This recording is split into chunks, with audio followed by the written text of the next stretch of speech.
देखिए, आज हम लोग देखेंगे कि जो एलएचबी कोच में बेस्डा सिस्टम होता है FSDS, fire and smoke detection system, वो कैसे कार्य करता है और अगर ये माल फंक्शन करने लगे तो हम कैसे इसको ठीक करेंगे इनपुट।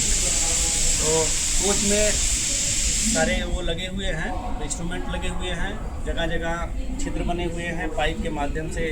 किनारे जो कोच के हैं, जहाँ ये AC कोच का जो अटेंडेंट होता है उसकी सीट के ऊपर या दरवाजे के पास में लगा होता है, अभी हम उसको दिखाएंगे। तो जब आप गाड़ी में कभी ये बेस्डा ऑपरेट होगा तो गाड़ी का प्रेशर गिर जाएगा, आपकी ब्रेकवान में BP का प्रेशर गिर जाएगा, गाड़ी खड़ी हो जाएगी।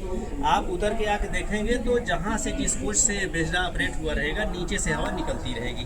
तो प्रायः तो होता है अगर धुएं के कारण या आग के कारण वो ऑपरेट हुआ है तो अंदर कोच से अलार्म भी बजता रहेगा और टू टू की आवाज़ भी आती रहेगी, यात्री अपने आप उतर जाएंगे। लेकिन अगर ये माल फंक्शन किया है, मशीनें ख़राब हो जाती है तो माल फंक्शन करती है।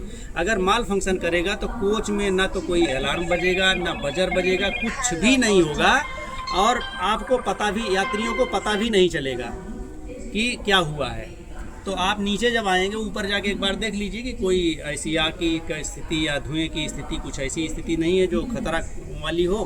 तो अगर ऐसी कोई स्थिति नहीं है तो ऊपर से एक रीसेट बटन होती है उस पैनल पर, उस बटन को दबा दीजिए, अभी आपको दिखाएंगे, तो वहाँ से रीसेट हो जाएगा, नीचे से हवा गिरना बंद हो जाएगी।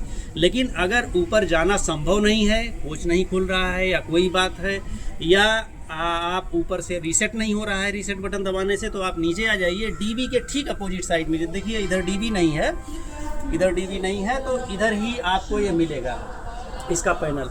और इसकी पहचान ये है, आपको ज़्यादा ढूंढने की ज़रूरत नहीं है, दोनों ट्राली में से किसी एक ट्राली के पास ही रहेगा। तो उसकी पहचान भी, उसमें भी आपको पहचान बता दें। ये देख रहे हैं टैंक, अगर ये टैंक इधर निकला हुआ रहता है तो ये जो पैनल है इसका जहाँ से हवा निकलती रहती है वो दाहिनी साइड में, ये देखो बाईं साइड में लगा है।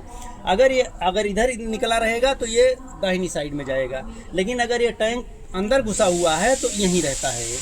तो देखिए अब यहाँ नीचे आइए, ये देखिए ये आपका बेस्डा का यहाँ से निकलती रहेगी हवा और आप इसी को केवल आइसोलेट कर दीजिए। अच्छा, इसकी पहचान देखिए, कन्फ्यूजन लोग क्या करते हैं कि ये देखिए यहीं पर फीबा सिस्टम भी लगा हुआ है। तो अगर बेस्डा ऑपरेट हुआ है तो फीबा का ये जो इंडिकेटर है ये लाल नहीं रहेगा, हरा ही रहेगा। ये तभी लाल होगा जब फीबा ऑपरेट होगा, फीबा माल फंक्शन करेगा। लेकिन जब बेस्डा माल फंक्शन करेगा तो ये फीबा का इंडिकेटर आपका लाल ही रहेगा। तो आप यहाँ से इसको कुछ मत छेड़िए, आप केवल बेस्डा को आइसोलेट करिए। इसको तभी आपको छेड़ना है जब ये इंडिकेटर लाल हो। इसलिए आप लोग ध्यान रखिए, क्योंकि ये दोनों पैनल पास में होते हैं, इसका भी यहाँ से हवा निकल रही है, इसकी यहाँ से हवा निकलती है। लोग करते क्या हैं, इसको ऐठना शुरू कर देते हैं और हवा यहाँ से निकल रही है और गाड़ी ठीक नहीं हो पाती है, रीसेट नहीं, समय ज़्यादा लगता है। इसलिए फीबा को तभी आप रीसेट करिए या उसको ऑपरेट करिए, उससे छेड़छाड़ तभी करिए जब इसका इंडिकेटर लाल हो। अगर फीबा का इंडिकेटर लाल नहीं है तो आप ये जान लीजिए कि फीबा में कोई दिक्कत नहीं है।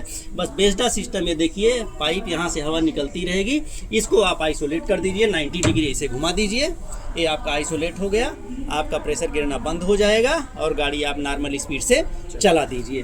तो इसमें पहचान में करिए, हमेशा ये जो सिस्टम होता है ये दोनों ट्राली में से किसी ट्राली के पास ही रहेगा। प्रायः ये टैंक जो है अगर अंदर घुसा हुआ है तो बाईं तरफ रहेगा और नहीं तो दाहिनी तरफ रहेगा। और हमेशा आप DB की तरफ इसको खोजने की कोशिश कदापि मत करिए, आपको हमेशा DB की अपोजिट साइड में ही ये कोच में मिलेगा, एकदम किनारे रहेगा, किनारे रहेगा। तो इसलिए इसको ध्यान दीजिए कि इस टैंक को देख लीजिए, ये टैंक अंदर घुसा हुआ है तो यहाँ से हवा आपको निकलती रहेगी, नहीं तो दाहिनी साइड में चलिए, ट्राली के पास में ही ये होता है। ठीक।